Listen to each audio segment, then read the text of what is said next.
Perfecto. Muy buenas noches a todos los académicos y académicas y a los que nos acompañan esta noche. Esta noche tenemos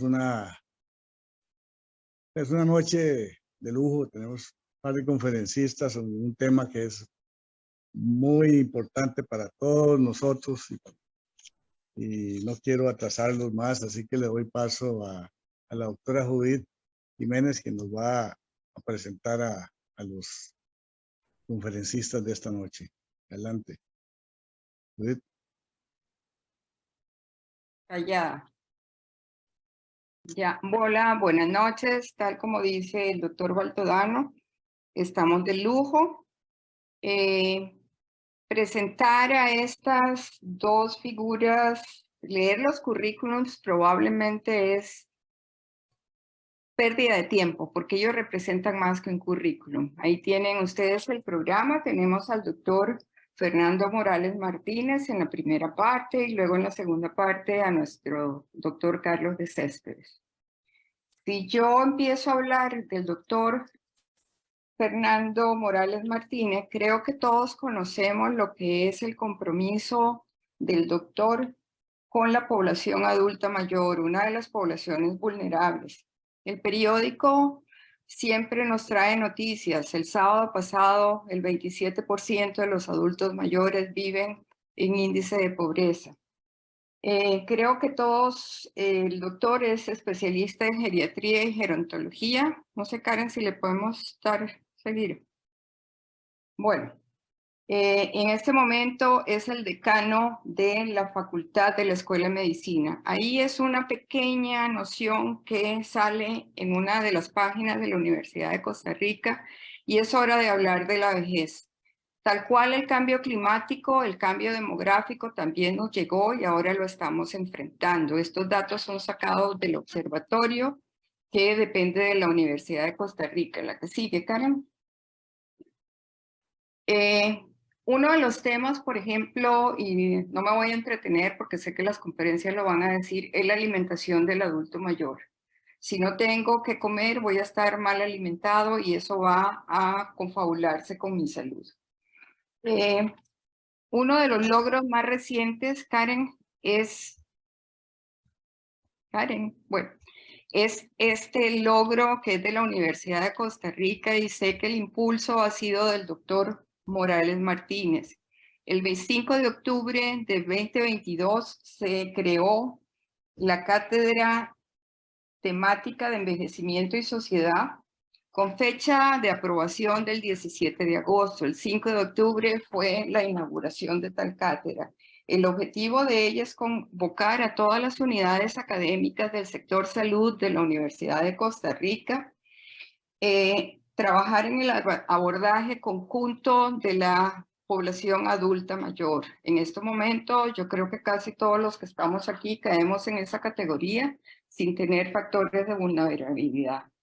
El abandono, el envejecimiento, el abuso y han sido una de las cosas que han caracterizado a nuestra población longeva.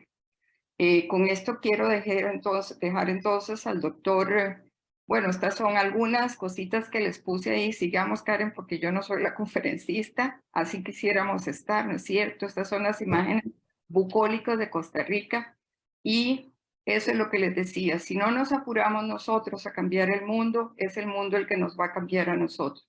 Muchas gracias. Doctor Morales.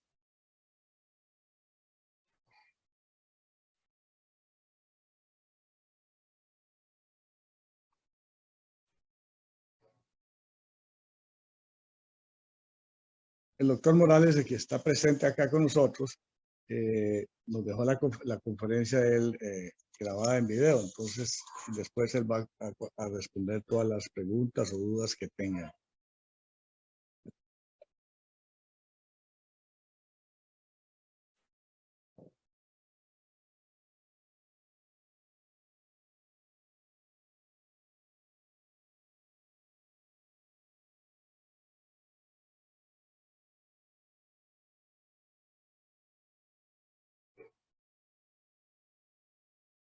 Reciban todas y todos un cordial saludo. Es para mí un enorme honor poder atender esta invitación de la Academia Nacional de Medicina, que me han invitado para que les comente un poco sobre el envejecimiento en la actualidad. Yo haré, por supuesto, desde el punto de vista geriátrico, este aporte, ¿verdad? Y esperamos que todos nos podamos beneficiar de esta presentación. En primera instancia voy a comentar una reseña histórica de lo que es la geriatría, y arrancamos con la doctora Marjorie Warren, que es una mujer que hizo grandes aportes en el año 1930 en el hospital del Middle Essex del Reino Unido, en el cual ella hizo una denuncia ante la literatura médica mundial de lo que pasaba con estas personas mayores en el marco hospitalario, que eran prácticamente abandonadas ahí en el año 43 y en el año 46. Estas dos sendas publicaciones dieron al pie a todo un abordaje novedosísimo de lo que es la atención a las personas mayores y la que hoy se le está recibiendo a ese mismo grupo poblacional. Posteriormente vino el doctor Ferguson Anderson, que es el primer profesor de geriatría que se conoce, que le tocó ese honor en la Universidad de Glasgow, en Escocia. Él realmente fue una persona que hizo un aporte a nivel mundial sobre esto. Yo tuve la gran suerte de tenerlo como consejero de mis estudios y fue una gran persona. Y luego el doctor James Williamson, que es que fue el profesor, el mentor mío en geriatría en la Universidad de Edimburgo, que hizo grandes aportes también, una persona que contribuyó notablemente en la investigación y en la atención, sobre todo los servicios que recibían las personas adultas mayores y las evaluaciones que se le hacían a ellos, que debían de ser evaluaciones muy completas. Él entonces hizo este estudio de las enfermedades no detectadas y detectadas, que lo hace pasar a la historia. El doctor Robert Butler es un gran médico, fue un gran médico estadounidense que estuvo en Costa Rica, una persona que nos aconsejó y nos ayudó mucho. Fue el primer director del Instituto Nacional del Envejecimiento en Washington y fundador del primer departamento de geriatría de la Universidad del Mount Sinai en Nueva York. Es una persona que acuñó el término de edadismo para sustituir el de viejismo, y fue un gran defensor de los derechos de las personas adultas mayores en Estados Unidos y en el mundo. Y también el doctor Leslie Liu, que fue también ha sido un gran geriatra norteamericano, que fundó la primera programa de residencia de especialidad en Nueva York.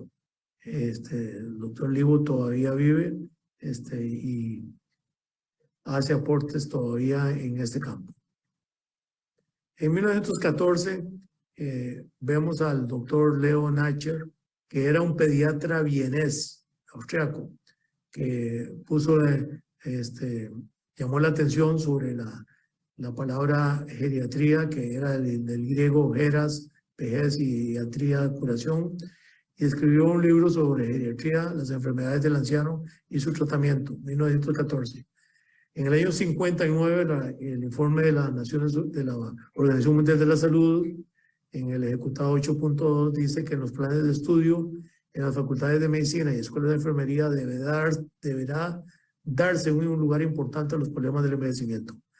Y no es hasta el año 75 que se pronuncia la misma Organización Mundial de la Salud en favor del desarrollo de una rama de la medicina especializada en la atención de los adultos mayores. Vean ustedes, año 59 hasta el año 75.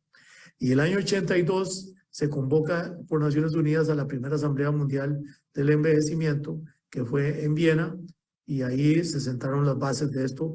Y 20 años después, en el 2002, en Madrid, España, tuve la oportunidad de estar en esa asamblea. Hicieron contribuciones importantísimas que nos llevaron hasta el año 2015, que es cuando realmente la organización hace el informe mundial sobre envejecimiento y salud, y que nos pone las hojas de ruta la hoja de ruta de planes y programas que deben regir sobre todo para la educación en geriatría y gerontología y los servicios que deben de darse a las personas mayores. En el año 91 en Costa Rica se aprueba la especialidad, el programa de especialidad por parte de la Universidad de Costa Rica y el SENDEIS con una duración de 5 años y desde entonces se han formado 189 médicos geriatras y gerontólogos, de los cuales 146 laboran en la Caja Costarricense del Seguro Social en 43 centros de atención que incluyen hospitales y centros de clínicas grandes y 24 lo hacen en medicina privada. Tuve el honor de dirigirlo desde el inicio hasta el año 2018 que concluí las labores en el Hospital Nacional de Geriatría. Y también se abrió en el año 99 la sección académica de la Escuela de Medicina de la Universidad de Costa Rica en el hospital con cursos de fisiopatología, semiología y medicina interna y un curso optativo que se daba para los estudiantes del departamento académico del Hospital Médico y el Hospital San Juan de Dios. El Calderón Guardia lo hacía propiamente con los geriatras que ellos tenían ahí. Y a partir de 2015 se aprueba el curso obligatorio de geriatría para estudiantes de la Escuela de Medicina de último año, en el cual se dan 2 cursos en todo el año, en primer semestre y en el segundo semestre, los 10 viernes. Vean lo que pasa o está pasando en nuestro país. Esta es la famosa pirámide que siempre hablamos por muchos años y aquí vean el esfuerzo que se hizo para poder ilustrar claramente que ya la pirámide está dejando de ser pirámide. Ahí tenemos 2010 y 2022, ¿verdad? En la ilustración, que es muy diferente, ¿verdad? Entonces, nuestro país está envejeciendo aceleradamente, ¿verdad? Y esto hay que tomarlo muy en cuenta. Yo entiendo y he oído por muchas décadas de que esto no es un gran problema, que esto lo podemos resolver sin hacer mucha laraca, y no es que queramos hacer ninguna cosa especial, de que tienen que pararse todo para dedicarse solo a esto. Simplemente venimos llamando la atención en los últimos 40 años sobre esta problemática. El porcentaje de fecundidad de este país se ha venido disminuyendo notablemente, ¿verdad? Antes teníamos una familia mucho más extendida y ahora no, ¿verdad? Cada vez es menor, ¿verdad? La última cifra que tenemos es 1.1, 1.2 hijos por mujer. Imagínense, la tasa de reemplazo está alrededor de 2. Entonces no estamos haciendo el reemplazo, ¿verdad? Y las nuevas generaciones no están muy interesadas en tener familia, ¿verdad? Y eso es un gran problema. Vean ustedes esta ilustración, lo que informe o datos del año 2022, porque todavía no ha salido el censo, ¿verdad? Esperamos que salga muy pronto para poder ya tener una estimación más categórica. Sin embargo, la población total está en 5.2 millones de habitantes y de esos, el grupo de 65, esa es la encuesta de hogares de Costa Rica, que nos permite hacer este cálculo, en el que hay 710.417 personas, un 13.63%, con respecto a lo que creíamos que era 501.000. Imagínense, hay más de 200.000 personas de lo que nosotros considerábamos 65 años y más. Si lo calculamos a 60, estamos hablando de alrededor de 1 millón pasaditos. Y las mujeres, por supuesto, es el grupo mayoritario con 401.344 y los hombres con 100.000 menos, ¿verdad? 309.000, más o menos aproximado. Y esto es muy importante porque es la única manera que nosotros con información veraz y objetiva para poder desarrollar y planificar los servicios de salud y los servicios sociales que necesitan las personas adultas mayores de nuestro país. Entonces, esto es una información valiosísima que recién salió producto del estudio que hizo el Observatorio del Envejecimiento de la Universidad de Costa Rica en conjunto con el Observatorio del Desarrollo de la misma universidad y la Facultad de Medicina, por supuesto. La evaluación geriátrica es uno de los temas, el tercer tema que quiero tocar, que es para nosotros los geriatras muy importante que lo distingue cómo es esta disciplina diferente a otras. Por definición, la geriatría es la rama de la medicina que estudia los problemas médicos, problemas psíquicos, los problemas funcionales y sociales de las personas adulta mayor y toma muy en cuenta la funcionalidad para poder verlo de la manera integral. Y ahora vamos a hablar de esto en los siguientes minutos. Y aquí tienen un gran instrumento, la geriatría, que es la historia clínica geriátrica, que es la herramienta fundamental que tiene el médico para poder llegar a hacer un diagnóstico integral. Entonces, aquí se invierte tiempo, se invierte conocimientos y expertise para poder desarrollarlo de la mejor manera, que podamos ayudar a esas personas haciéndoles todo un abordaje muy completo de todas sus diferentes molestias, dolencias, lesiones que puedan llegar a tener. De esto vamos a hablar en los siguientes minutos también. Bueno, en la población geriátrica, por supuesto que vamos a encontrar individuos sanos. También vamos a encontrar individuos con patologías agudas y también vamos a encontrar individuos con patologías agudas y también o crónicas. O pacientes con solo crónicas, ¿verdad? Que en un momento dado se pueden reagudizar. Y esto es muy importante de tenerlo siempre en cuenta porque muchas personas pueden llegar a pensar de que esto es solo para enfermedad y no es así. También hay que hacer prevención y promoción de la salud para mantenerse lo más independiente y autónomo posible el mayor número de años y ojalá toda la vida hasta que fallezca un buen día. Al trabajar con personas adultas mayores se deben considerar estos 5 aspectos. El primer aspecto es el abordaje del paciente que debe ser integral, individualizado, cubriendo todo el espectro de la salud del mismo. En un segundo, es decir, pensar en todas las diferentes ángulos, diferentes aristas que tiene y puede tener en problemas diferentes la persona adulta mayor. En la geriatría siempre se debe considerar el paciente como un todo, no puede ser fraccionado. En medicina en general interesa el diagnóstico, la localización y la identificación de la lesión o enfermedad. Esto es importante para todos nosotros, claro.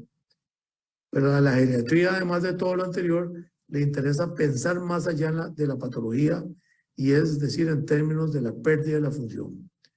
Nosotros siempre estamos pensando en pérdida de función que le puede pasar a un individuo en las edades mayores. Y en geriatría se trabaja siempre con un equipo interdisciplinario. Este es un estudio que les decía al principio que hizo el doctor James Williamson, que era el profesor titular de la Universidad de Edimburgo, una persona de gran capacidad clínica y gran capacidad humana, una persona extraordinaria, en el que en el año 64 hizo un estudio que puede verse muy sencillo pero muy significativo y que realmente es muy conocido alrededor del mundo. En la parte superior están las enfermedades detectadas y en la parte inferior no detectadas. Y él lo que hizo fue que en una área particular en Edimburgo, en el que había una clínica de salud, puso a los médicos que trabajaban ordinariamente ahí a ver ese tipo de pacientes adultos mayores, a ver que los evaluaran, y la parte superior es lo que ellos encontraron. Y después vino otro equipo de salud que no trabajaba ahí, sino aparte, a valorar esos mismos pacientes y encontraron un mayor número de enfermedades que no los detectaron las personas del primer equipo. Entonces, esto es la importancia de que no es que todo sea viejismo y que no todo se deba a que algo tiene que tener uno malo en las personas cuando uno llega a la edad mayor o adulto mayor, sino que hay que ser muy acucioso, muy preciso en lo que debe hacer. Aquí están problemas urinarios, problemas de locomoción, la piel, la demencia, depresión. Vean, por ejemplo, lo que es demencia y depresión y problemas de la piel que fueron notablemente mayores de los que ellos dijeron inicialmente, y locomoción urinarios también. Enfermedades respiratorias fueron evidentes para ellos, pero siempre se dejaron un poco de personas sin diagnosticar. Las enfermedades cardíacas también del sistema nervioso. Y uno puede agregar fragilidad, sarcopenia, anorexia, desnutrición y muchas otras nuevas enfermedades o condiciones que afectan a las personas adultas mayores.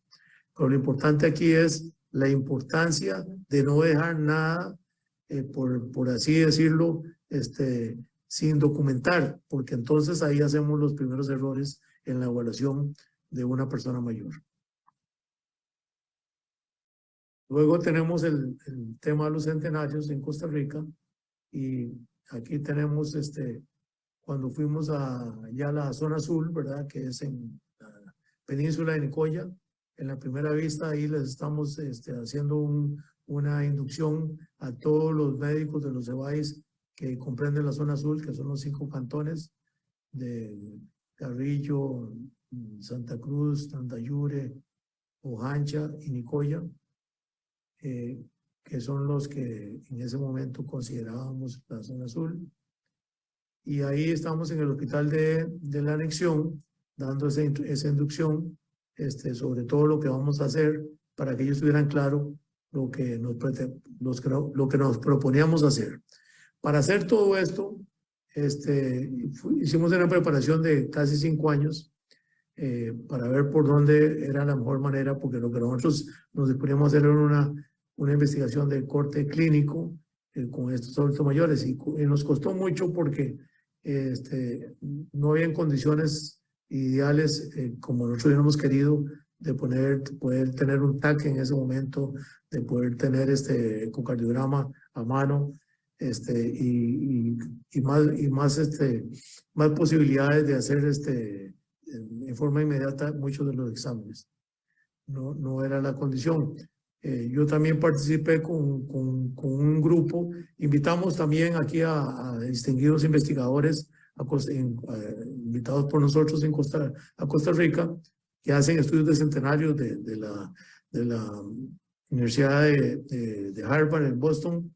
Invitamos unas personas de la Universidad de Dinamarca en Copenhague, que vinieron aquí, y estuvimos analizando en Costa Rica todas estas situaciones, y luego ellos me recomendaron que sería bueno que participaran en unas reuniones que hacen una vez al año grupos de investigadores centenarios, y ellos me pusieron en contacto con ese grupo, y yo me trasladé a la Universidad de Santa Cruz, recinto de Santa Cruz en California, donde se hizo este evento en el año 2016, previo a empezar con nosotros con el estudio de campo, y ahí los presenté. Ahí estuvimos una semana.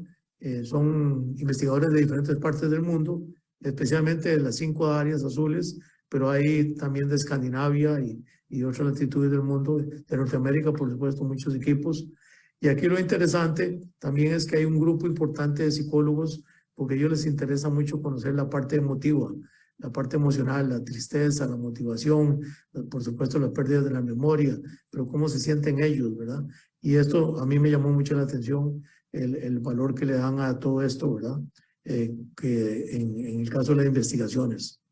Y luego entonces yo les presenté a ellos lo que pensábamos hacer, y ellos estuvieron de acuerdo. Nos hicieron recomendación de que incluyéramos absolutamente a todas las personas que estuvieran en la casa o estuvieran en un lugar en un servicio de larga estancia, o lugar para personas mayores, y así lo hicimos, ¿verdad? Afortunadamente solo de todo el grupo de personas, solo 2 personas estaban en un lugar para personas mayores.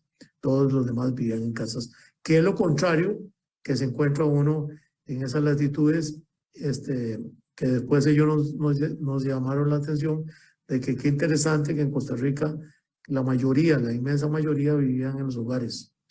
Bueno, y ahí fuimos en otras vistas que ahí casa por casa. Son viviendas muy distantes de la otra. No es que están a la par, sino que son distancias importantes que hay que ir de un cantón al otro. Y ahí todas ellas son personas para arriba de 100 años. El señor que aparece ahí, don José Guevara, tenía en ese momento 108 años, por ejemplo, y usaba andar a caballo y hacer sus actividades, que a uno le parece increíble, pero así era. Bueno, en Costa Rica se han hecho 3 estudios de centenarios. Pues digamos, el primer estudio fue de Creles, que lo hizo la Universidad de Costa Rica. Yo participé en ese estudio, que era el doctor Rosero. Y allí, más que todo, era la parte social y la parte económica de estas personas, ¿verdad? Y algunas condiciones de enfermedades crónicas. Ese es el primer esfuerzo y ahí es donde nace de que aquí estas personas viven mucho más que cualquier otra persona de centenarios del país. Y resulta ser que aparece el término de zona azul, ¿verdad? Junto con Okinawa en Japón, junto con Cerdeña en Italia, junto con Icaria en Grecia y junto con Loma Linda en California, Estados Unidos, aparece Nicoya, Costa Rica. En el primer estudio del 2004 aparecían 70 centenarios aproximadamente. En el estudio que hicimos nosotros del perfil geriátrico de esa población, de esa misma área, habían solo 43, porque lógicamente van falleciendo, ¿verdad? Y en el último estudio que hizo la Escuela de Medicina de la Universidad de Costa Rica, que era más que todo de la microbiota, que es un estudio muy interesante, y tratando de ver el microbioma también, tenían 28 personas. Vean ustedes cómo ha ido disminuyendo y se estima que esta zona azul va a llegar un momento en que va a desaparecer.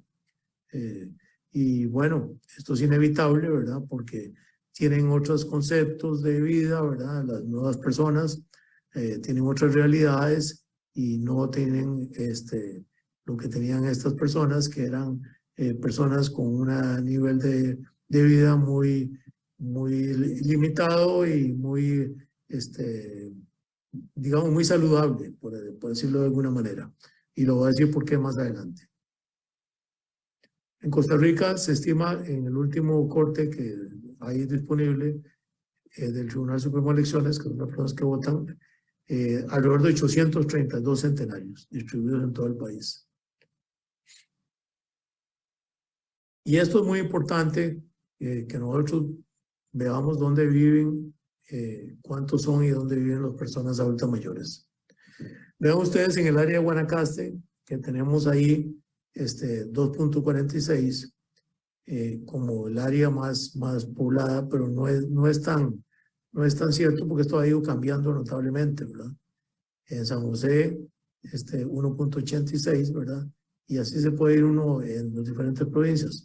Pero aquí se está estimando que la nueva zona azul que pudiera presentarse va a estar en Alajuela. Todavía no está, pero va a estar en Alajuela, en Upala y Los Chiles. Y esto es interesante, que habrá que focalizarse en los próximos años en estas áreas, ¿verdad? Y estudiarlas, de por qué razones, si serán las mismas que tiene la península de Nicoya o serán otras nuevas. Nosotros, cuando hicimos el primer estudio, que fue en el año 2017, teníamos programado casi de seguido, una vez que saliera publicada nuestros hallazgos, que salió publicado en la revista, una revista europea de investigación, que está disponible, por supuesto, y ahí está la cita bibliográfica para que ustedes, si la quieren revisar, porque es muy interesante, la puedan revisar en la revista de investigación experimental y envejecimiento clínico del año 2017.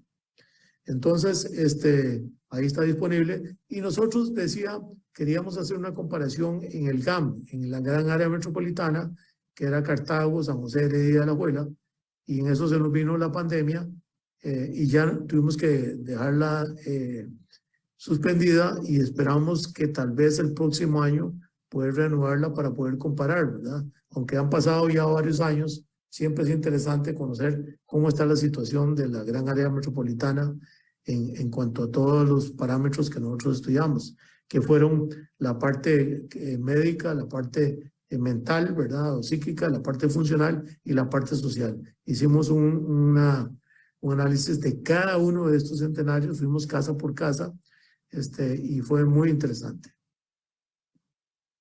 Aquí tienen ustedes la publicación, ¿verdad? De los que participamos sobre esta importante experiencia y aporte a la literatura médica mundial. Vean ustedes aquí que lo primero que nos llamó la atención era el grado de funcionalidad, ¿verdad? Nosotros usamos en geriatría las escalas de Barter, Lawton, la posición de equilibrio, ¿verdad? La posición tándem, semitándem, levántese de la silla 5 veces, ¿verdad? También la velocidad de la marcha, ¿verdad? En un lapso de 5 y 6 metros, para ver si podía hacerlo, ¿verdad? Y ahí están los hallazgos, ¿verdad? De que la dependencia total de los 43 centenarios que nosotros evaluamos, en 10 había una dependencia total, es decir, estaban en silla de ruedas, en 13 era severa, en 15 era moderada y en 3 leve, y habían 2 que tenían independencia total para Bartel, que son la evaluación, digamos, de actividades de la vida diaria, y el Lawton es actividades de la vida diaria pero instrumentales, ¿verdad? Entonces, aquí es muy interesante, ¿verdad?, cómo cambia toda esta situación. En el patrón del sueño, que siempre debe ser una de las áreas más importantes de poder hacer, es que nosotros encontramos que en horas de sueño por 24 horas había un mínimo de 5 horas para los hombres y 2 horas para las mujeres, con un promedio de 8.45. Y un máximo de 14 horas en los hombres y de 12 horas en las mujeres. Por supuesto que estas personas no toman inductores del sueño, no toman calmantes, no toman nada de estas cosas que acostumbramos a tomar en general en las urbes, y muchos de los pacientes, ¿verdad?, sobre todo en el GAM, son muy dependientes de todos estos medicamentos, ¿verdad?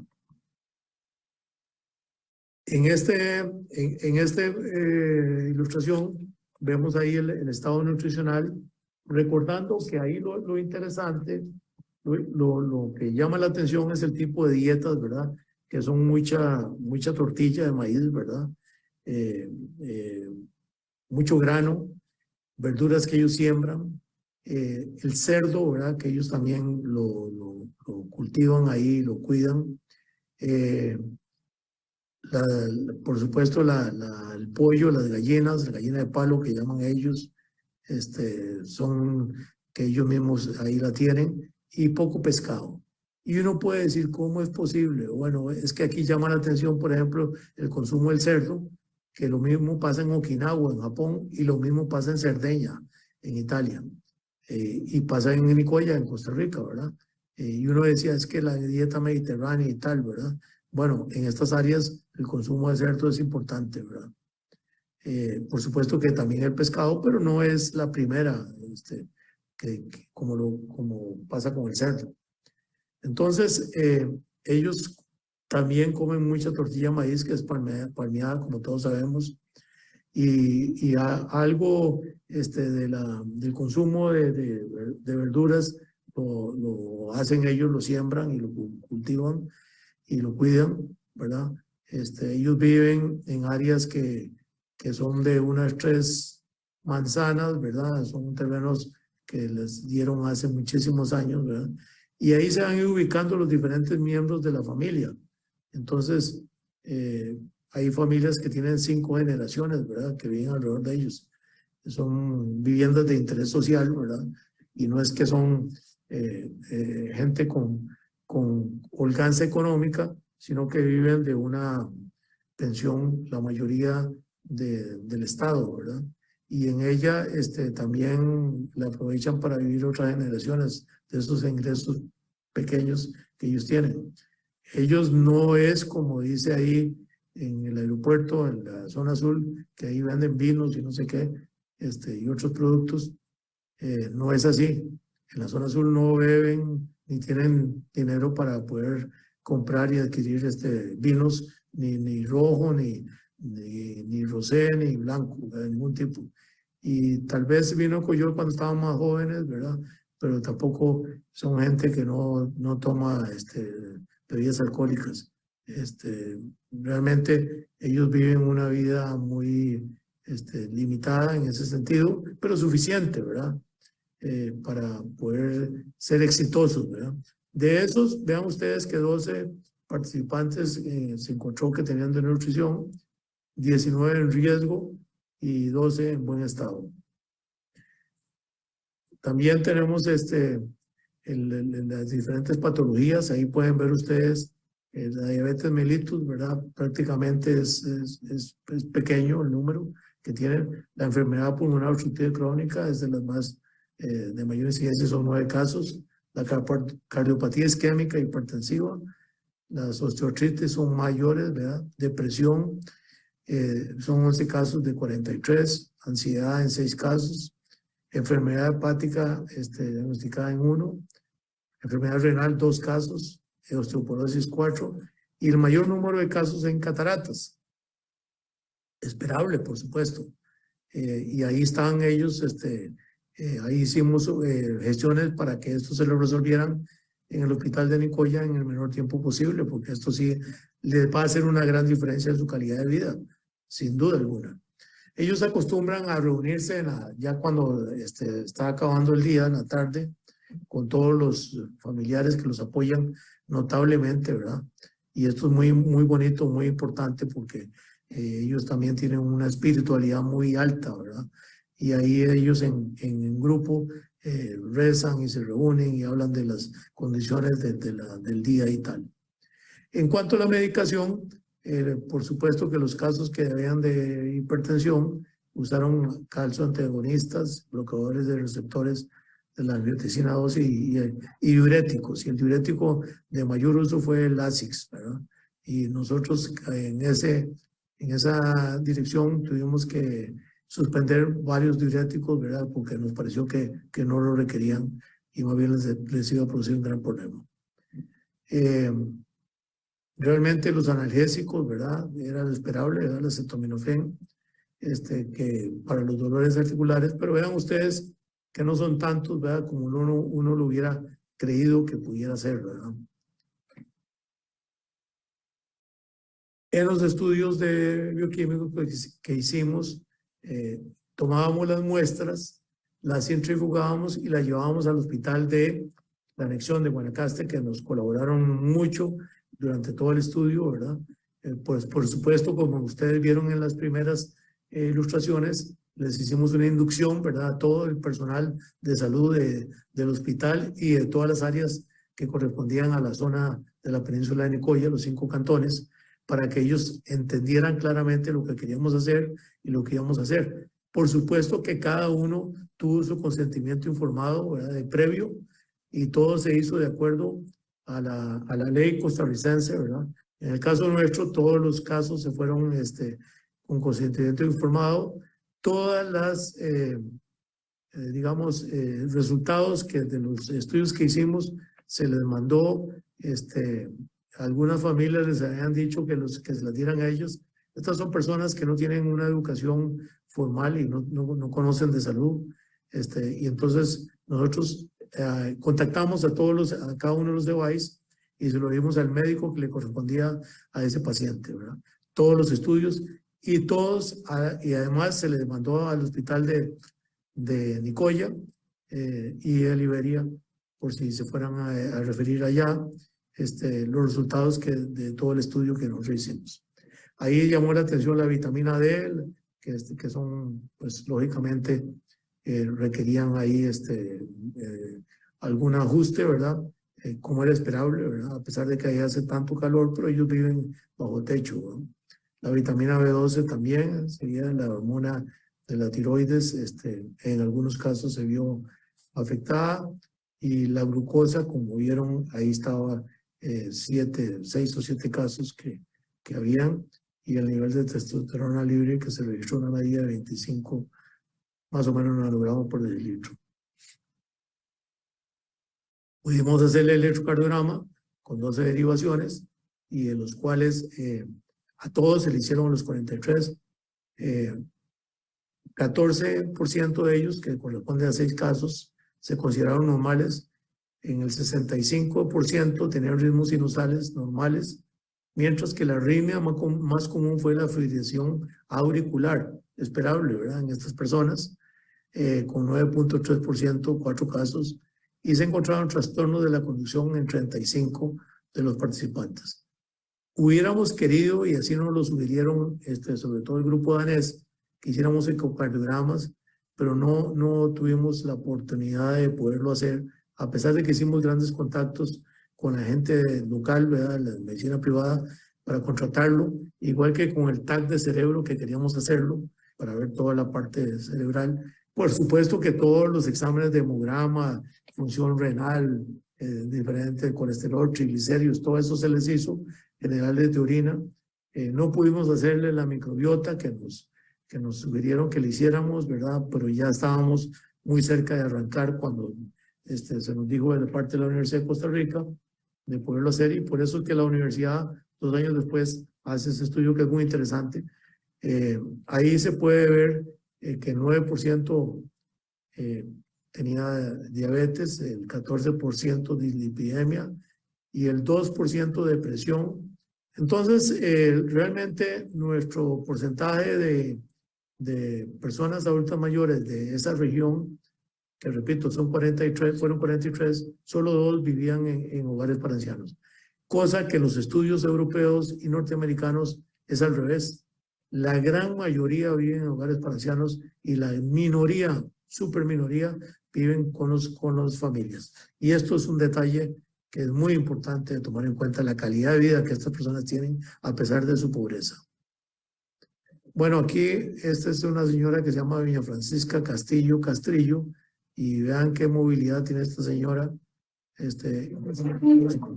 Tuvimos la oportunidad de bailarnos una pieza musical que ella disfrutó mucho, y la que me sacó fue ella, ¿verdad? No fui yo el que la invité, sino fue ella la que me abordó, y estaba muy alegre y muy agradecida, con 108 años, imagínense. Murió 2 años después de eso, a los 110. Bueno, en este momento, la Organización Mundial de la Salud ha declarado, y las Naciones Unidas, esta década del 21 al 2030, la década del envejecimiento saludable. Y esto es para hacer un esfuerzo a nivel mundial de que las personas sean lo más independientes y autónomas posible. Bueno, muchísimas gracias por su atención. Estoy, por supuesto, a la disposición de alguna aclaración, alguna ampliación que hubiera que hacer sobre esta temática.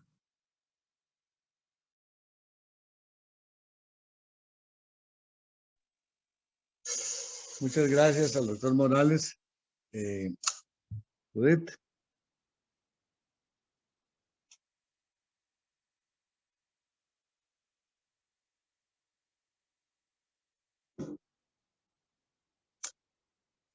No.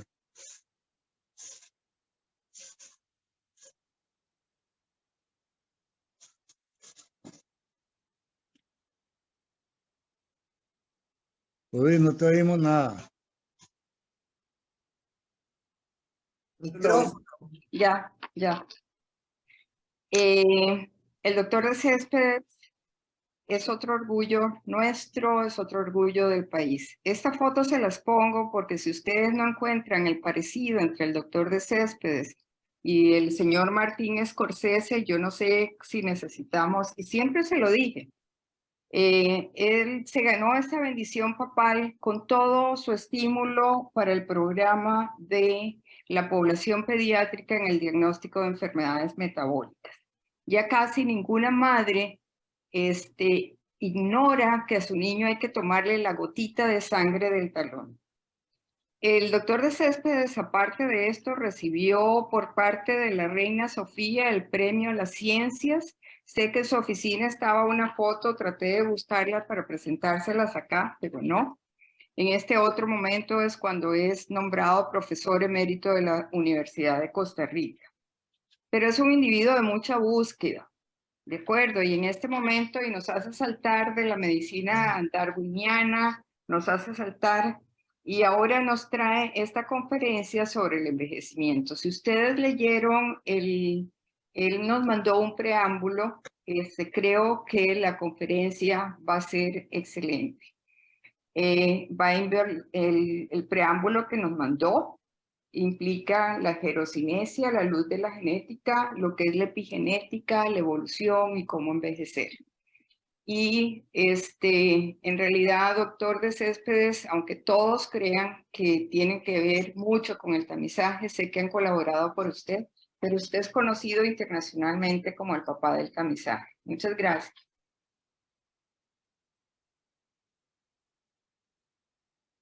Sí. Ya empiezo a hablar. Sí, señor. Muchas gracias, doctora Judith, por esa generosa presentación.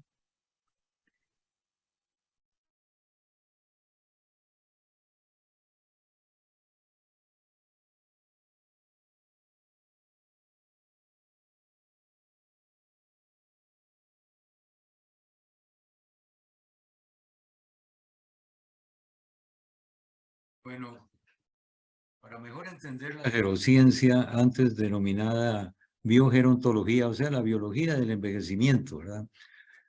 Es necesario un enfoque holístico y considerarla a la luz de la genética, la epigenética, la evolución y el desarrollo. Veamos.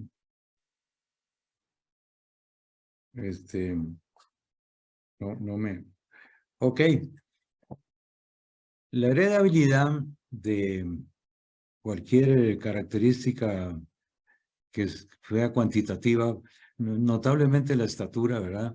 Se ha venido estimando por los genetistas, inclusive mucho antes de que se descubriera el DNA, por medio de estudios en familias, sobre todo en gemelos monocigóticos, y de esta forma se ha visto que el envejecimiento tiene un promedio de heredabilidad del 25%, no es muy grande.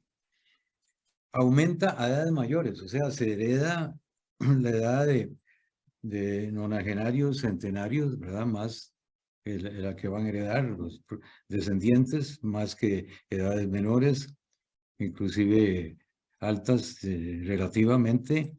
Después, parientes de primer grado, hijos, hermanos, también muestran una longevidad más larga y saludable.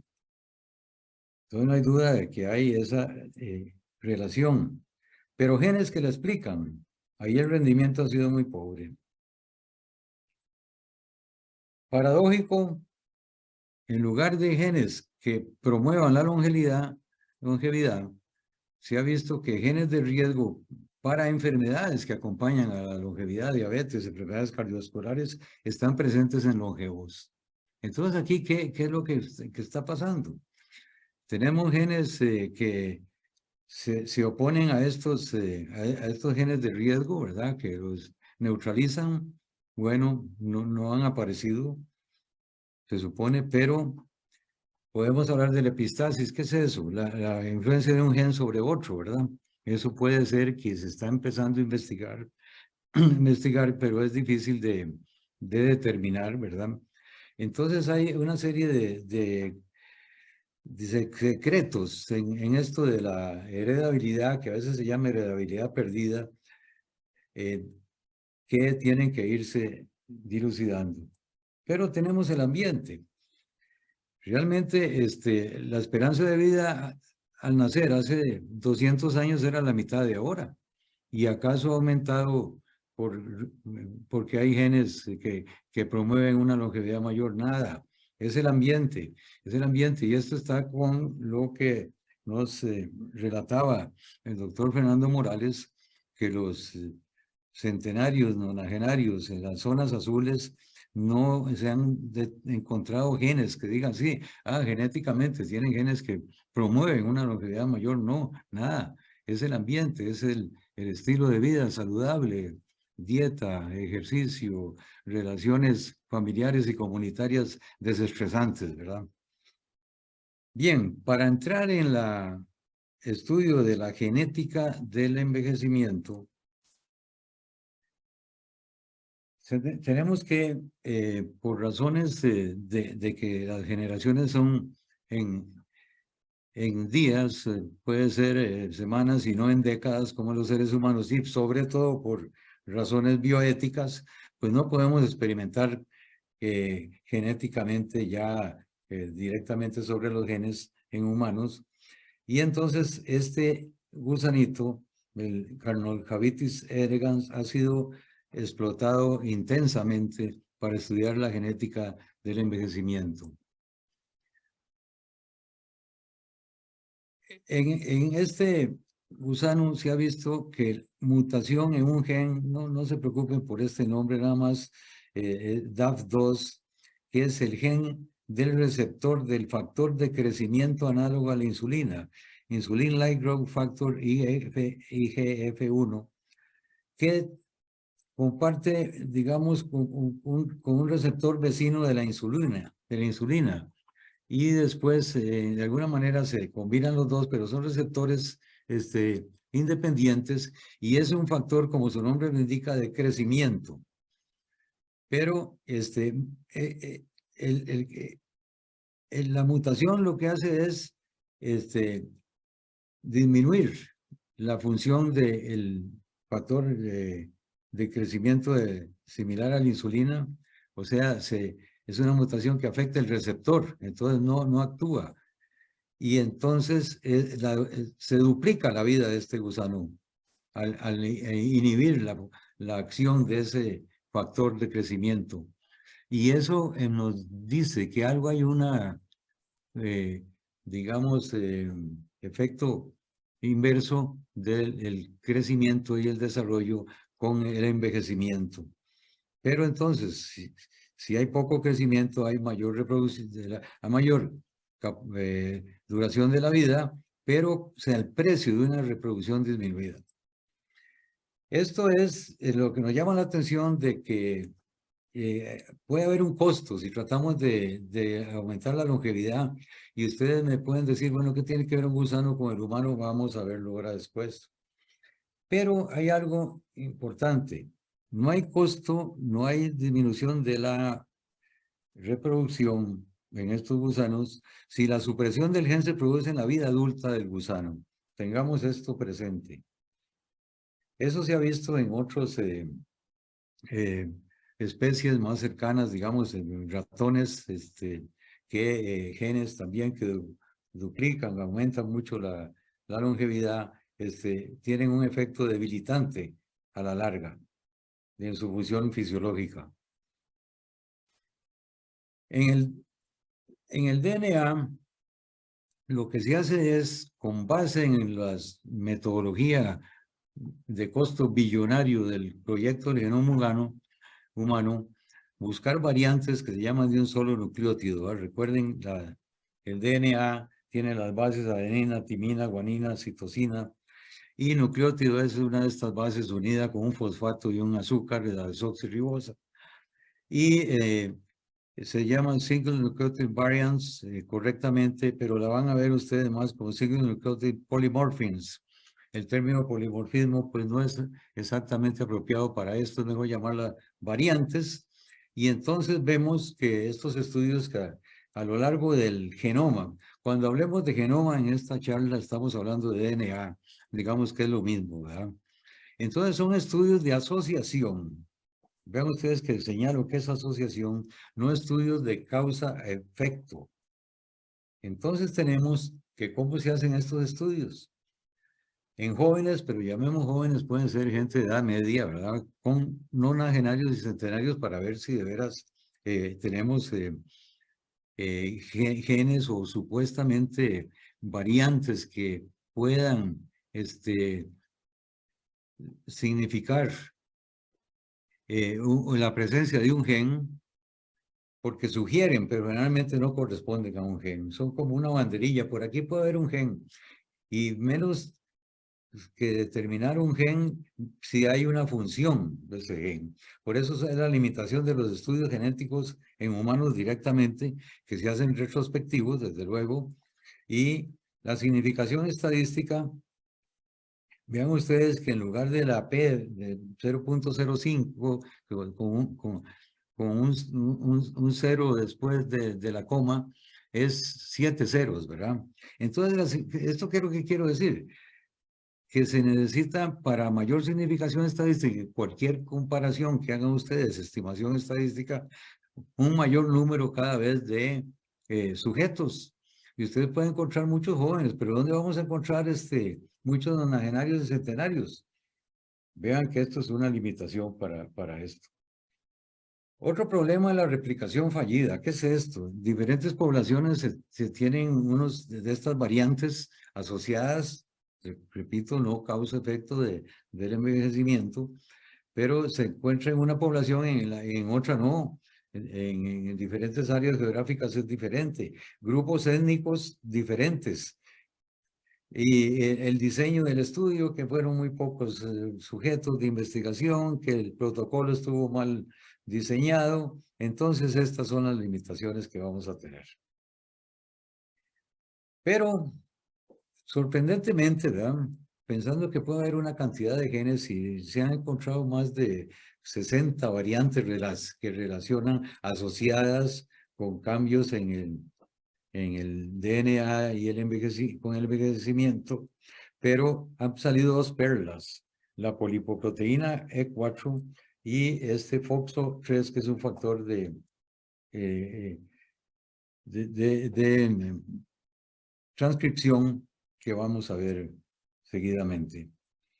Entonces, así, esta es una vía de señalización que, por ejemplo, cuando hablamos de señal, empezamos con este factor de crecimiento, receptor del factor de crecimiento, que está presente en los gusanos y está presente en especies, en levaduras, en ratones, en primates, en simios, en humanos.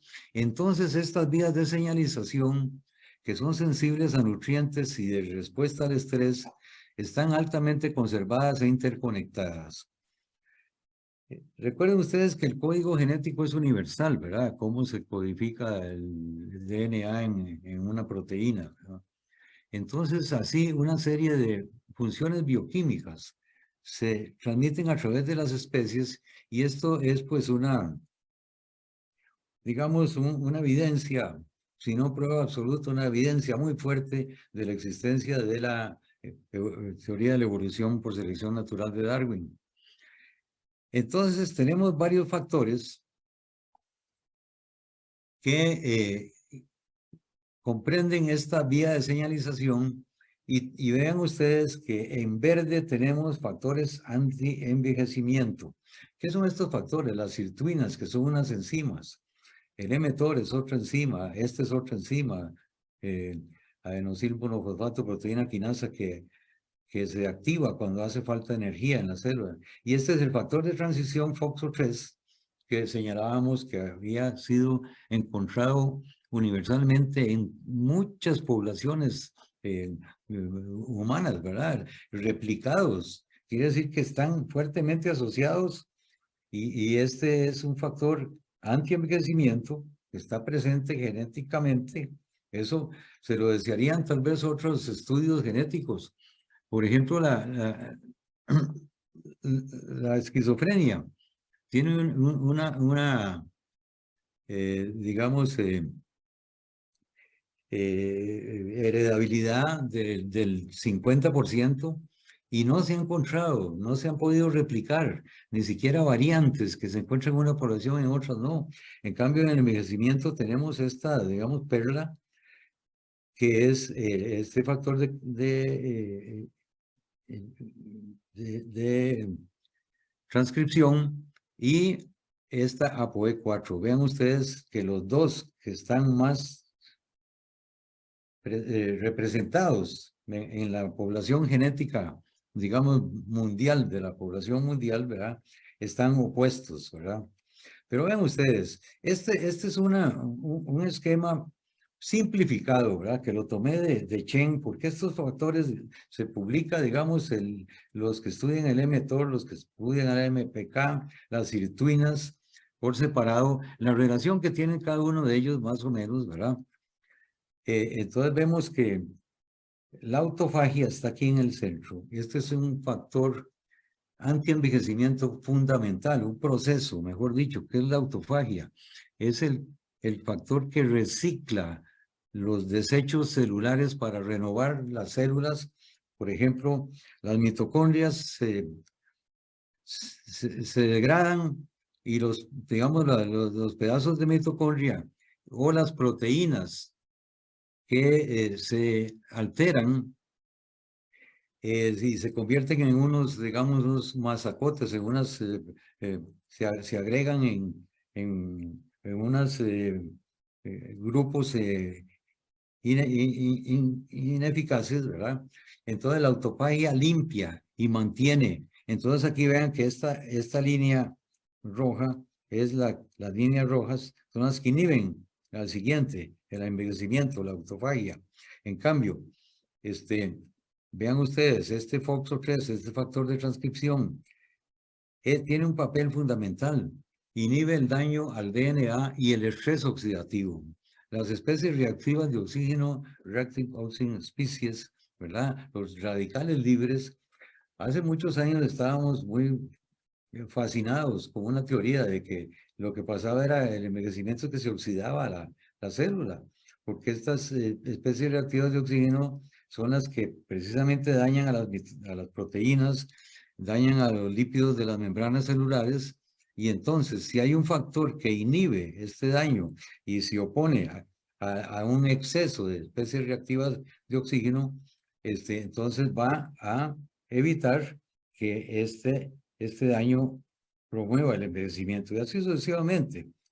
Entonces tenemos aquí que estas componentes de estas vías de señalización son el objeto de intervención dietética y farmacológica. No me voy a referir a esto nada más de paso, para ver cierta integración que hay entre ellas y cómo los factores o las intervenciones que se están haciendo y que magistralmente nos las ha presentado el doctor Orlando Quesada Vargas. Entonces yo no voy a insistir en eso.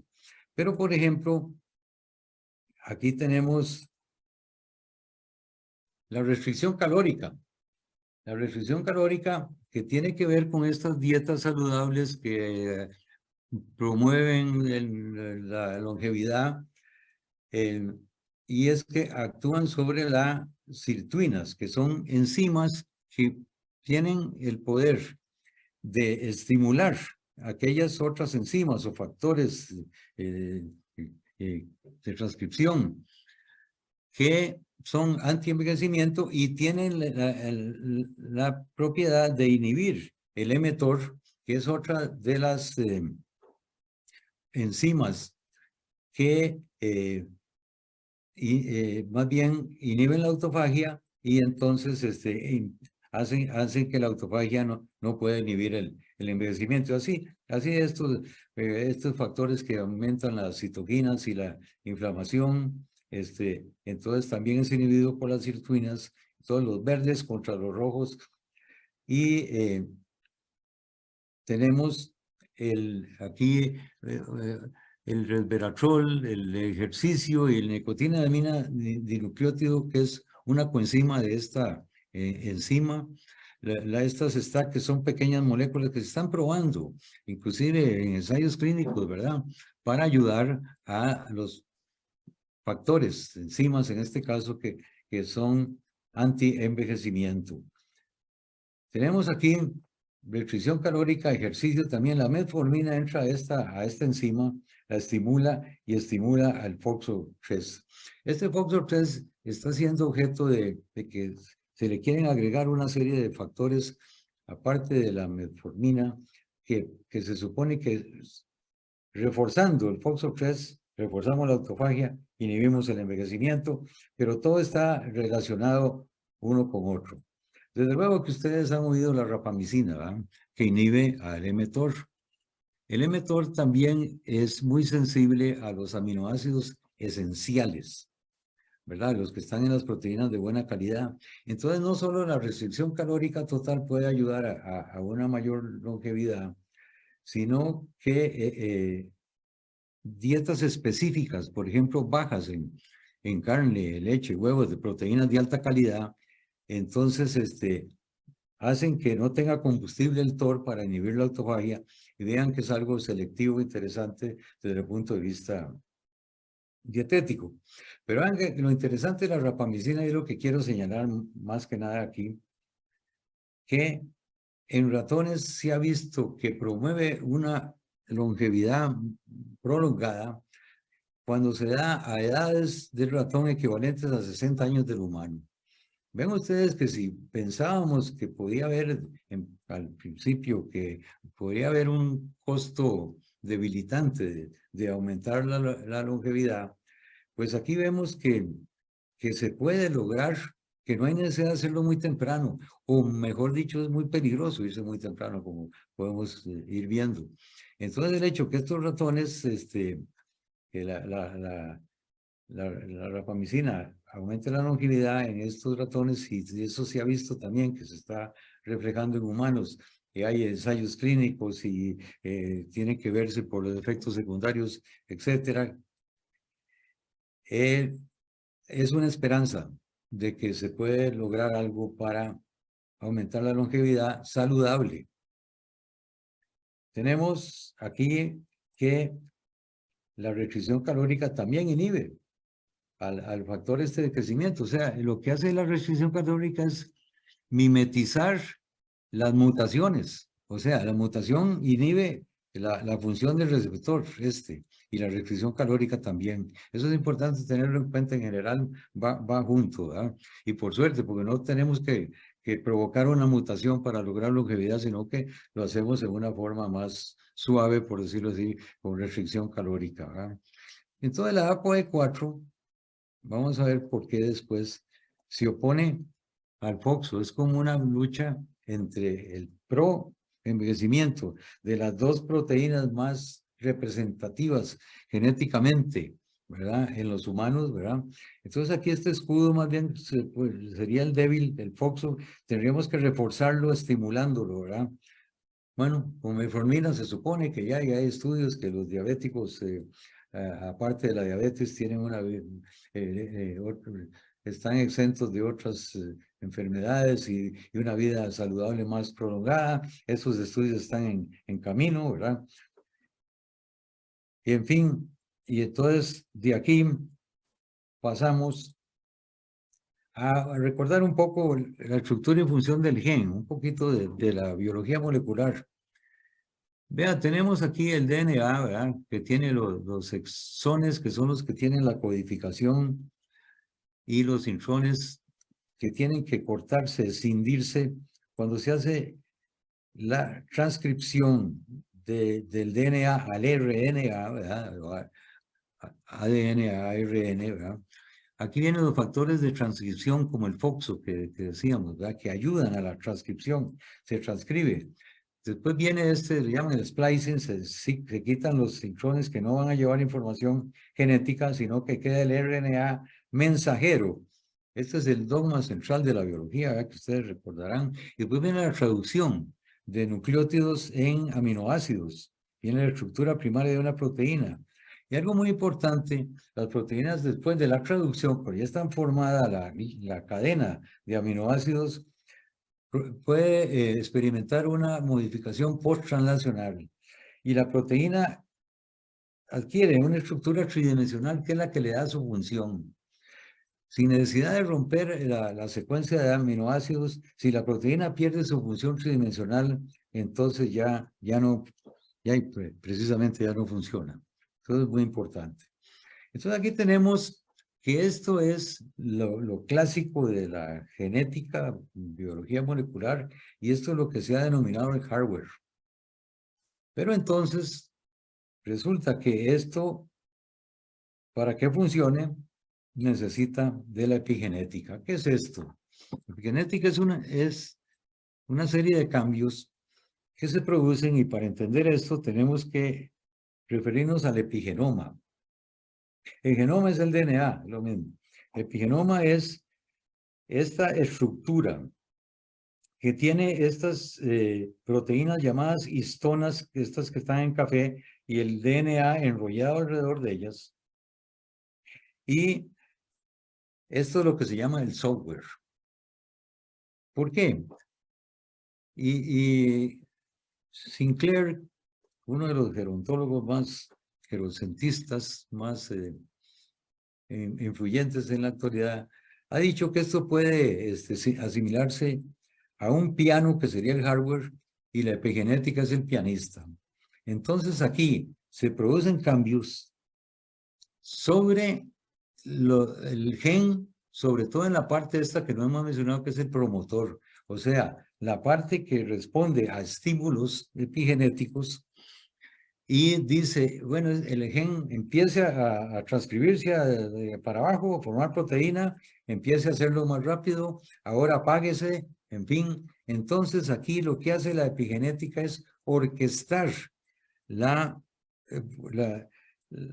transmisión genética, ¿verdad? El proceso de transcripción y traducción e información de la proteína. La proteína después se forma en sus células, sus tejidos, órganos, etcétera, lo que se llama el fenotipo, ¿verdad? Este es el genotipo, este es el fenotipo. Pero un poquito nada más de mecanismos, sin entrar mucho. Resulta que la epigenética tiene un par de moléculas tan humildes, pero que son las que son las que ejecutan esta labor pianística para que la vida transcurra de la mejor manera. Esto es, aquí por ejemplo, se une esta molécula que se llama acetilo, ¿verdad?, en la histona. Y entonces resulta que si esto está bien ceñido, el DNA a la histona, no se transcribe, no hay transcripción y no hay toda formación de proteínas al final. Entonces, enzimas, por ejemplo, la sirtuina es una desacetilasa, la que señalábamos antes, quita esto que podría ser como una astillita que está haciendo que se separe el DNA de la proteína. Entonces queda libre para transcribirse, pero no se quiere transcribir porque puede estar haciendo daño, desestabilizando el DNA. Entonces, por eso es un mecanismo epigenético que tiene la sirtuina al soltar, al hacer más, mejor dicho, al contrario, al quitar esta astilleta hace que se junte, que se haga más estrecha la relación del DNA con la proteína, y entonces no funciona cuando no se quiere, cuando no se debe que funcione. Pero el actor principal es este más, con un carbón menos, el metilo, ¿verdad? El metilo se une a estas que es afuerita del DNA. Entonces la epigenética es esos cambios, esas señales bioquímicas que no involucran cambios en la secuencia que habíamos dicho, adenina, timina, guanina, sino que actúan fuera del DNA para hacer lo que funcione. Que funcione de manera a veces que se acelere o que se desacelere cuando no se debe, ¿verdad? Entonces, un poco nada más de bioquímica. El metilo se une a unas llamadas islas de CpG, citosina y guanina. Estas se repiten cientos de veces en el genoma, en el DNA, y entonces aquí es como, estos son, digamos, el pianista tocando aquí en el promotor, en otras partes podría ser también en estas islas que serían, digamos, las teclas, ¿verdad?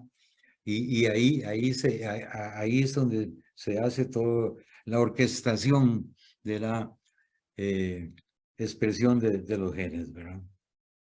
De aquí podemos pasar entonces a esto. ¿Qué es un reloj epigenético? Es precisamente un patrón de esas islas en el DNA que miden la edad cronológica, pero importante, miden la aceleración y la reversión de la edad epigenética. ¿Qué es la edad epigenética? Supuestamente, ¿verdad? A través de estas metilaciones del DNA, por eso se habla del metiloma, ¿verdad? ¿Cómo anda el metiloma? Quiere decir que cómo está la edad biológica o fisiológica de un individuo.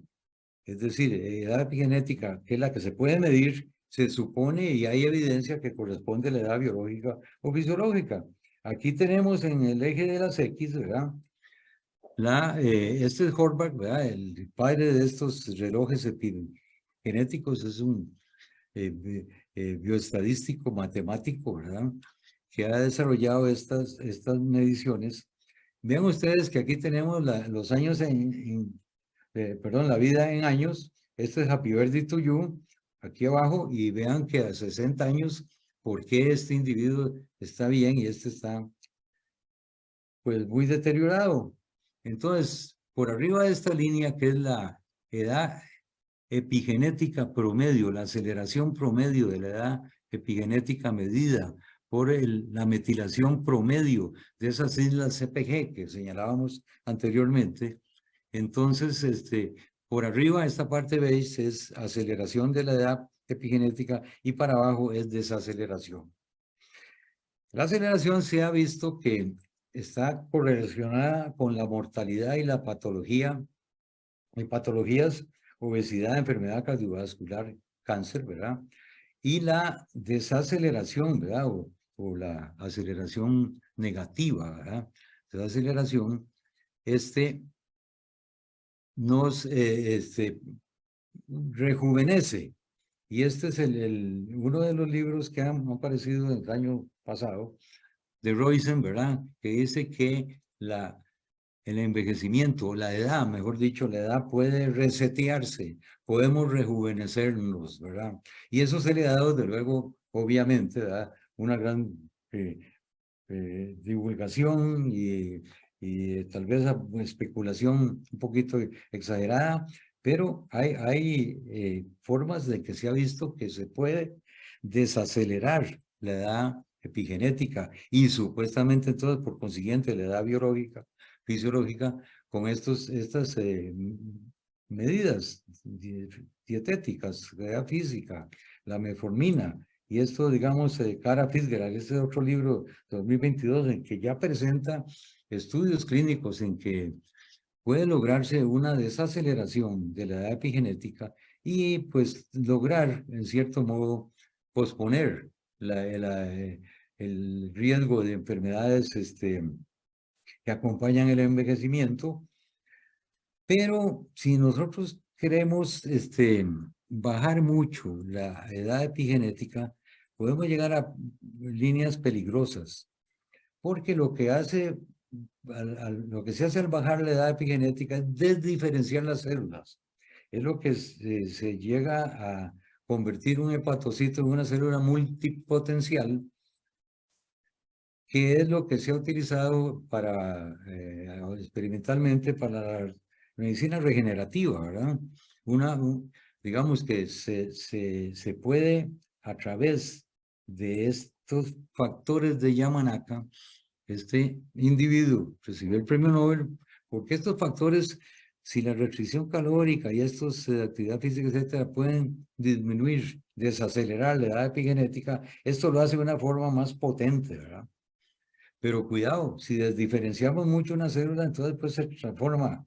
Hay la transformación maligna. Una célula multipotencial feliz se divide y puede llegar a la transformación maligna. Entonces aquí llega a lograrse con el uso de estos factores a través de ya técnicas, inclusive de terapia génica, mucho más elaborado que hacer una restricción calórica, ¿verdad?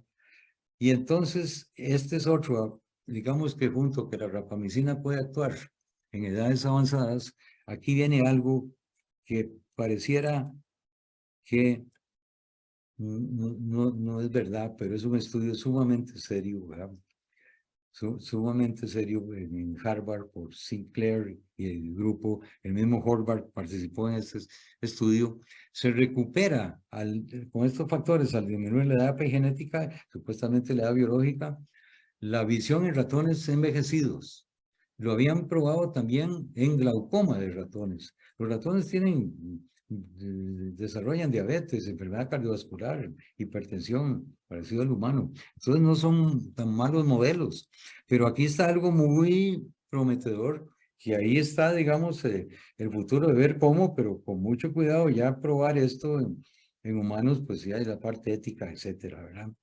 Entonces, aquí tenemos las dos campanadas de optimismo, la rapamicina actuando a edades mayores y estas desaceleración de la edad epigenética con los factores de Yamanaka con mucho cuidado.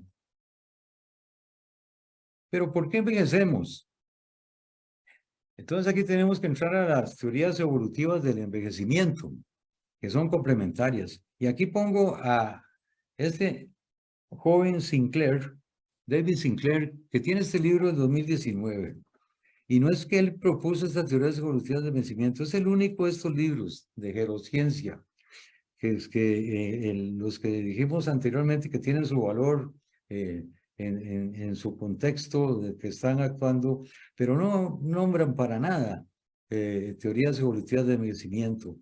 Y entonces Sinclair señala en este libro, ¿verdad?, que es recomendabilísimo, que los biogerontólogos se preocupan por los efectos del envejecimiento, pero no preguntarse por qué envejecemos.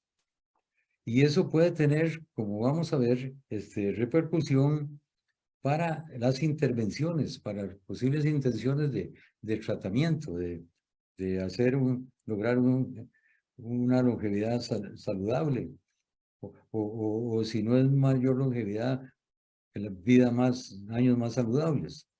Entonces tenemos una primera teoría que es la acumulación de mutaciones. La fuerza de la selección natural declina con la edad. Mutaciones deleterias se acumulan en generaciones sucesivas. Eso es Peter Medawar, uno de los científicos más brillantes de todos los tiempos, ¿verdad?, el inmunólogo. Y lo que decía es que la selección natural, ¿qué es lo que hace la selección natural? Eliminar mutaciones deleterias, pero ¿cuándo? En la época reproductiva, para que la especie pueda progresar, pero por reproducción de cada individuo. Y ya de la época reproductiva es indiferente, ¿verdad? Eso es la base de lo que plantea Peter Medawar. Pero el que refinó esto es que está, digamos, robándose el cuadro, por decirlo así, con todo esto, es la teoría de la pleiotropía antagonista, que es un gen pleiotrópico, uno que tiene más de un efecto, simplemente. Y esto lo planteó genes que truecan beneficio de edades tempranas por daño a edades mayores. Ese es un gen pleiotrópico, beneficio de edad temprana. Entonces aquí tenemos que para crecer y reproducirse y así que la especie se mantenga, tenemos que pagar el precio del envejecimiento. Este es un trade-off, es un trueque, ¿verdad?, genético. George Williams, ¿verdad? George Williams, de hecho, es el padre de la medicina evolutiva junto con el psiquiatra Randolph Nesse. Y después tenemos otra teoría que es el soma descartable. Aquí tenemos acumulación de daño somático por asignación de energía a la reproducción a expensa del mantenimiento de edades mayores. Es un trade-off de energía. Este es por Kirkwood, Thomas Kirkwood, ¿verdad?, que también está dominando en esto. Es el único sobreviviente de los tres, ¿verdad?, proponentes de teorías del envejecimiento que son complementarias, como puede verse. Y esto pues está muy bien estudiado a través de las especies, inclusive del hombre, ¿verdad?, que hay la ley de la segunda ley de la termodinámica. La energía puede transformarse, pero digamos la energía que se utiliza para crecimiento, ya no estará disponible, no está disponible para mantenimiento adelante en la vida.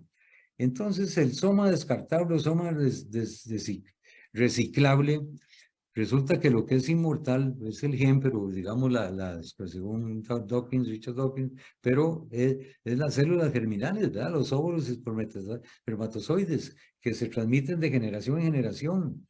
El cuerpo humano, el resto, el soma, todo lo que no son células germinales, pues es descartable, es un vehículo que sirvió nada más para la reproducción. Ahora tenemos que se ha visto, y esto es muy reciente, a través de los relojes epigenéticos se le ha seguido la pista a genes durante el desarrollo y el crecimiento y la madurez. Y entonces se ha visto que genes del desarrollo, aquí tienen nombres que no importa por ahora, se expresan continuamente en la edad madura y en la vejez, pero así como son de beneficio en edad temprana, son deleterios en la vejez. Entonces tenemos que el programa genético del desarrollo está evolutivamente conservado y acoplado estrechamente al envejecimiento. Esto aquí tenemos a Horvath nuevamente, ¿verdad? Tenemos aquí, entonces, que plantea en este artículo, tenemos la lectura continua del reloj epigenético, ¿verdad? La edad epigenética aquí. Entonces, aquí está, ¿verdad? La metilación, aquí tenemos afuera, ¿verdad? Estas son las bases, los nucleótidos, ¿verdad? La estructura primaria, el hardware, el software aquí, haciendo que esto funcione.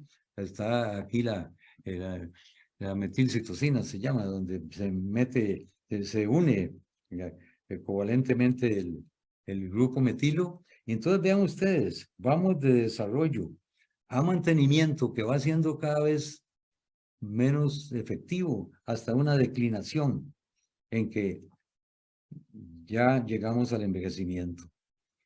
Inexorable, pues hasta cierto modo, pero veamos.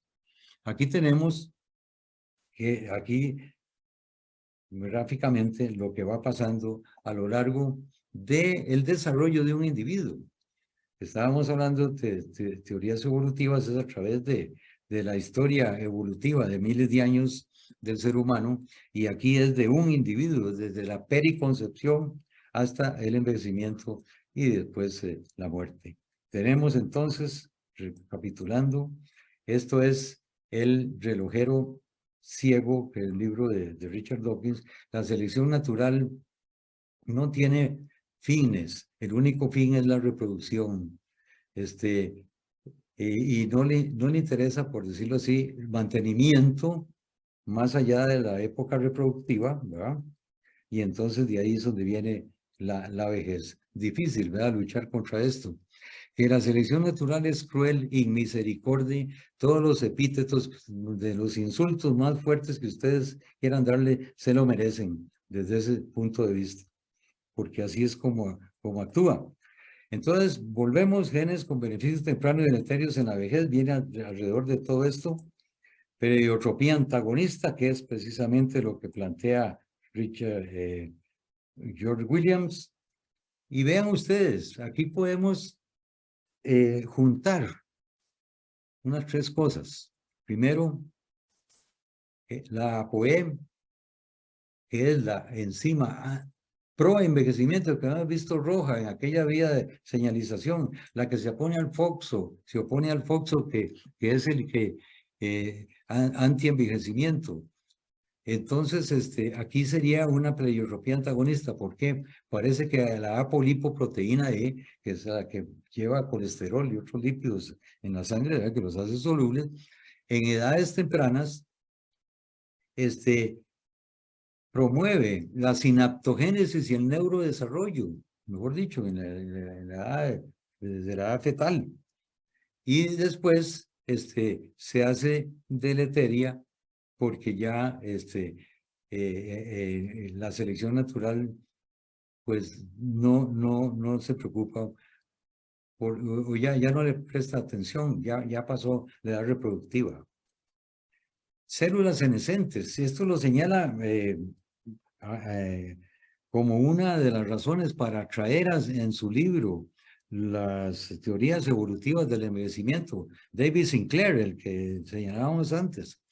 Las células senescentes, ¿por qué existen si llegan a producir una serie de citoquinas inflamatorias que aceleran el envejecimiento? Y los senolíticos es para destruir estas células senescentes. Pero resulta que estas células en edad temprana, pleiotropía antagonista, tienen cierto beneficio. ¿Cuál es el más importante? Hacerse, digamos, zombies, como dice Sinclair, no se reproducen, quedan ahí como en una vida, pero como latente, no se mueren, pero quedan como muertas en vida, sería la realidad. ¿Y eso para qué? Porque es una defensa contra el cáncer, pero era una defensa contra el cáncer cuando éramos cazadores recolectores, antes de la agricultura, inclusive hace 10.000, 15.000 años, y conservamos la misma estructura genética desde ese porque no puede adaptarse a los cambios que a la agricultura, la vida moderna, en fin, y es que en los tiempos de cazadores recolectores, la esperanza de vida era 40 años. ¿Por qué? Porque se morían por depredadores, no necesitaba una programación genética que se ha dicho algunas veces que se puede genéticamente, o que hay un programa genético como el de para la pubertad o la menopausia, para que dé campo los viejos a la gente joven. No hay necesidad, porque ahora estamos protegidos y por eso tenemos una vida más larga, esperanza de vida más larga, pero con muchas enfermedades agregadas que antes no se veían. Y por consecuencia de estos genes pleiotrópicos, ¿verdad? Que antes no se veía el efecto pleiotrópico porque se morían, porque se los comía un león, porque había un accidente y no había cómo repararse, en fin, porque había guerras entre ellos y no había medicina, no había nada. Entonces, eso es la diferencia porque estamos padeciendo esta situación. Entonces tenemos aquí el DOCAD, Development and Origin of Health and Disease. Esto es el origen de la salud y la enfermedad durante el desarrollo. Esta es una línea, puede ser derivada de la medicina evolutiva para explicarse, pero que viene de los estudios de Baker en Londres, que precisamente la desnutrición intrauterina, ¿verdad? La nutrición intrauterina está definitivamente probado de que aumenta el riesgo de enfermedad cardiovascular, la diabetes, obesidad en edades mayores, en edades ni tan mayores, pero en la edad adulta.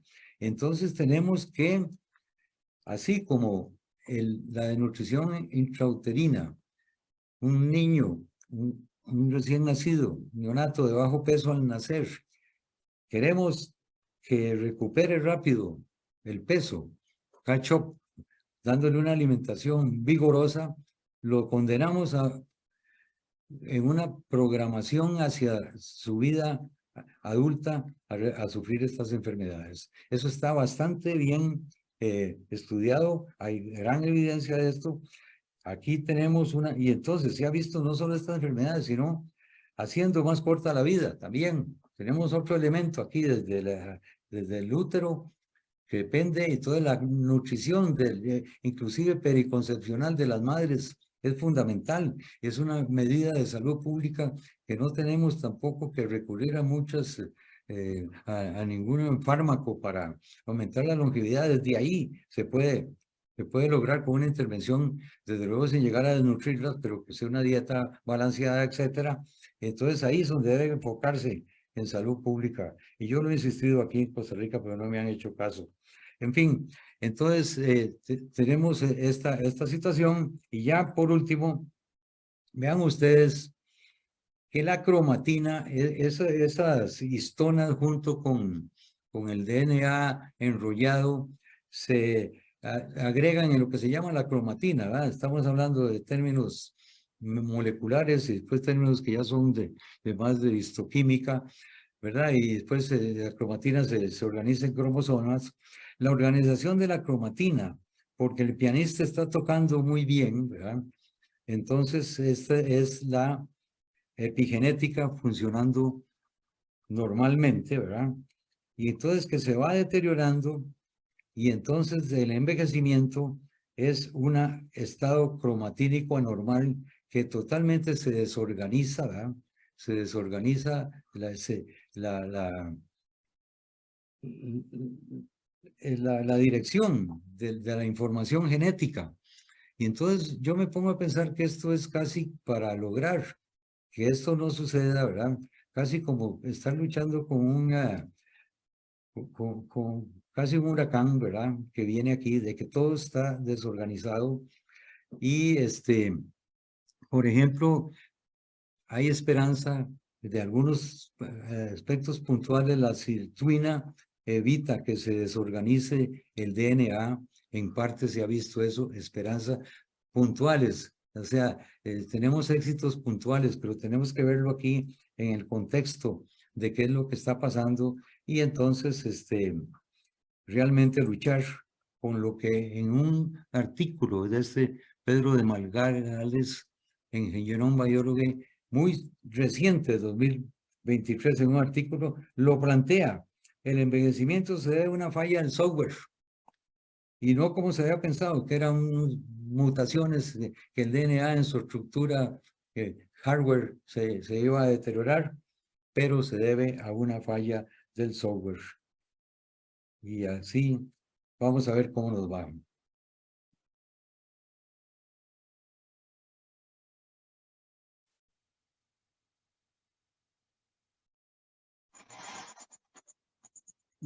Muchas gracias, doctor.